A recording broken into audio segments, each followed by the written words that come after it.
Hey, I'm John McLucas. I'm a traveling pop producer, traveling the country and making music along the way with so many incredible people. And these are three things that every song that I'm producing almost certainly has these three things going on. And so it's my job to make sure to go in here and solve those things as well as anything else and make sure that the drums are an iconic, beautiful experience. Because if your drums are not completely on point, if the groove doesn't develop, doesn't make you feel things, doesn't hit, it doesn't feel delicious and warm and punchy and impactful. It's like having a shaky foundation to a home.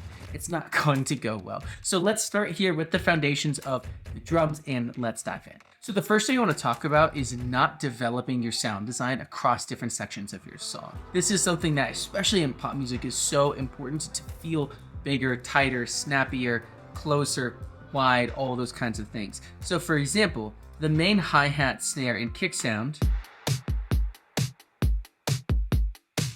the very first thing is to not evolve your sound design and production. The issue is then we get a lot of staleness going on. You might just add something like reverb and call it a day, but that's not quite enough. So check out this verse. And now this snare and the chorus has some reverb on it.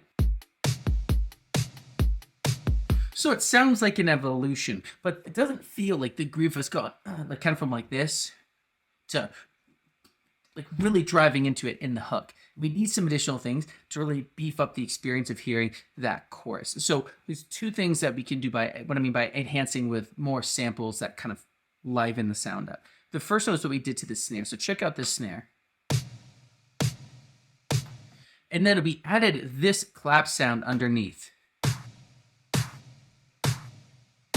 Huge difference. So check it out in the context. No clap. Clap. No clap. Clap. Seemingly subtle, but again, really, really powerful. Just elevates things and you don't even necessarily notice that happened, right? But you feel like the groove evolved a little bit. So what we did with the snare, we can also do this with the hi-hats. And I love doing this with hi-hats especially. So check this out. We have our main hi-hat. Kind of dark, chunky, like realistic sounding hi-hat. And then this really thin electronic digital sounding hi-hat to layer underneath it. Without. With. And then taking a little step further, we can add an actual real hi-hat loop. Samples from a real hi-hat and tuck that in to just widen the whole thing. So the hi-hats are actually spread across the entire spectrum here. You have them on the left and the right. And again, listen to the impact without the additional hi-hat layers here. Just the one hi-hat. Extra hats. Blows thing up in a huge, huge way. And of course, the whole point of this is that instead of automating, we can use different sounds. And it's still giving us that desired umphing of the impact and notching up of the impact for the song. So that's what I really love about this.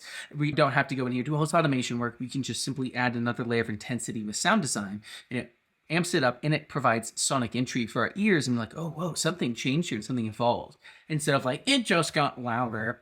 It's just not that exciting. So the second thing is using unconventional sounds and tucking them in. Because let's face it, everybody's heard hi-hats, snares, kicks, and things like that. And now it's about how we use them and also things we add on top to make it unique.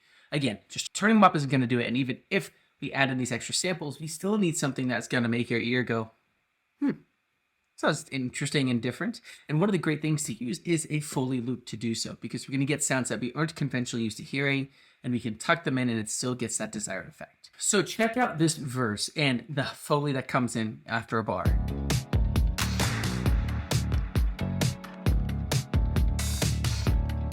Kind of this weird sounding loop underneath it and without. It sounds good, but it's not compelling.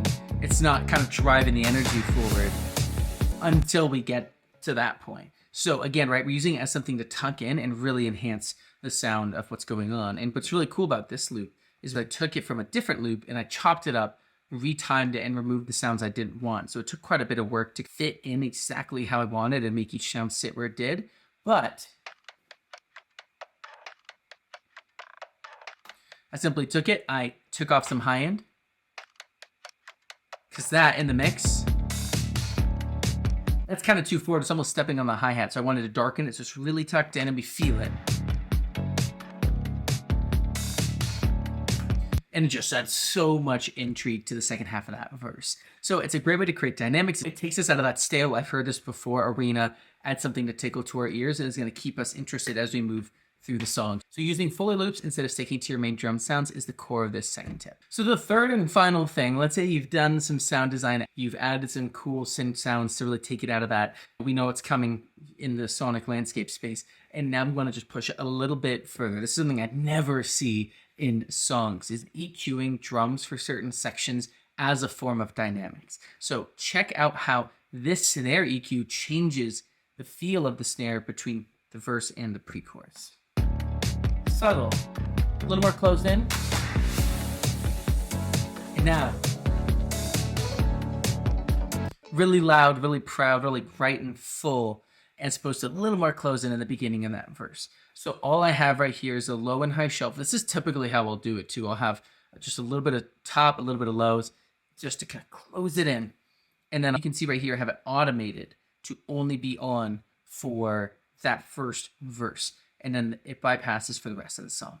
So I created a new sense of dynamics by just automating an EQ to turn on for a section and then toggling back off. And we've created a whole new way to open up a sound that I never see people doing enough. So I hope this has been helpful and gives you some ideas to take into your grooves for your next pop song. If this was helpful, I would love to know how it benefited you and what you're going to do and cook up in your world. Thanks so much for your time today. I really do appreciate it. Now get out there, work hard, and remember, you're just one song away.